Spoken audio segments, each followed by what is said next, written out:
Bonjour, mesdames et messieurs. Pour ceux qui me reconnaissent, je suis Guy Hébert. Pour ceux qui ne me reconnaissent pas, je suis Guy Hébert quand même.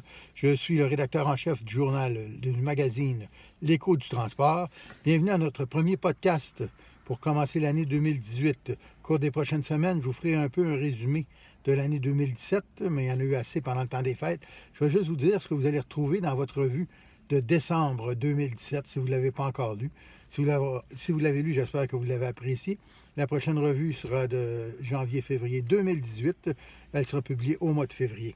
Alors, bien sûr, il y avait une slot du mois un peu sur le style conte de Noël avec Transport Saint-Nicolas et son chauffeur, le Père Noël, qui préparait ses rennes camions à faire le tour du globe pour distribuer les cadeaux avec tout ce que cela englobe, incluant l'entretien avec les technolutins. Alors, j'espère que vous avez apprécié ce conte de Noël.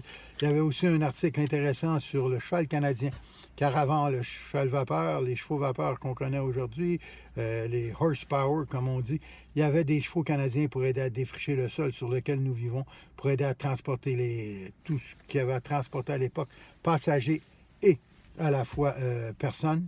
Alors, le cheval canadien est la race maître, la race d'origine de tous les chevaux en Amérique du Nord. L'article vous dira comment c'est prouvé. Il y avait aussi, bien sûr, le Tesla Semi, ce semi-remorque de Tesla, la même compagnie qui fait les autos électriques depuis des années, un camion électrique qui aura une autonomie de, quand il sera disponible en 2019-2020, parce qu'il n'est pas encore en production, il y aura une autonomie de 800 km, c'est ça, 500 000. Pour l'instant, on parle, tous les camions électriques qui sont sortis, que ce soit le Tesla, que ce soit les camions Toyota et autres, les BYD, on parle toujours d'un camion de transport régional ou local. On ne parle pas encore pour l'instant d'aller plus loin que ça. Siemens a déjà dit que pour un vrai classe 8 qui pourrait faire Montréal-Californie, par exemple, électrique, ça prendrait une batterie de 23 000 livres. Alors, c'est un peu lourd. On y va avec Tesla pour l'instant, c'est 800 km. Il y en a d'autres, BYD, Toyota, qui sont en train d'en tester, Volvo aussi. Tout le monde fait des essais pour le camion électrique. On sait qu'on s'en va par là. La raison pour qu'on choisit le régional, le local, c'est que, selon les estimés, 80% du transport qui se fait, c'est du rentrer à la maison le soir. C'est ce qu'on veut faire avec les véhicules électriques de classe 8 pour l'instant. On sait qu'il y a déjà des compagnies. À Montréal, il y a Fuel Transport qui en a commandé 4. Au Canada, il y a Loblaws qui en a commandé 25. Aux États-Unis, Walmart qui en a commandé 15. UPS vient en commander elle aussi. Alors, les compagnies n'ont pas peur de le commander, ce véhicule-là. On l'attend, même s'il n'est pas encore en production, même si on ne sait pas exactement la date des premières livraisons. Et puis, son prix aussi va osciller autour des 250 à 300 000 $. C'est les premiers estimés. Ce qui est important de mentionner au sujet du Tesla Semi, c'est que la cabine est pointue, elle est très avant-gardiste. Il n'y a que de la place pour le chauffeur, il n'y a pas de siège de passager. Le chauffeur est au centre. Et puis comme Nikola Tesla lui-même le dit, pas Nikola Tesla, Elon Musk, pardon, l'a dit, le propriétaire et l'inventeur de Tesla, c'est un véhicule qui va être vraiment rentable quand il n'y aura plus de chauffeur. Mais pour l'instant, on a laissé de la place pour un chauffeur. Il est aussi important de souligner au cours du dernier mois que Gaz Métro a changé de nom pour Énergir. Pourquoi?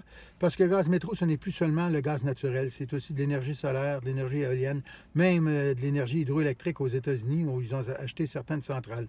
Alors on croit que Énergir va mieux représenter le nom. Moi j'espère qu'Énergir va aussi prendre un virage vers le gaz naturel renouvelable.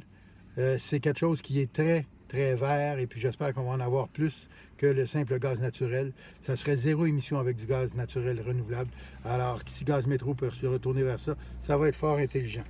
Je m'en voudrais de prendre quelques instants pour féliciter les transporteurs québécois des entreprises familiales par surcroît qui ont célébré des anniversaires en 2017.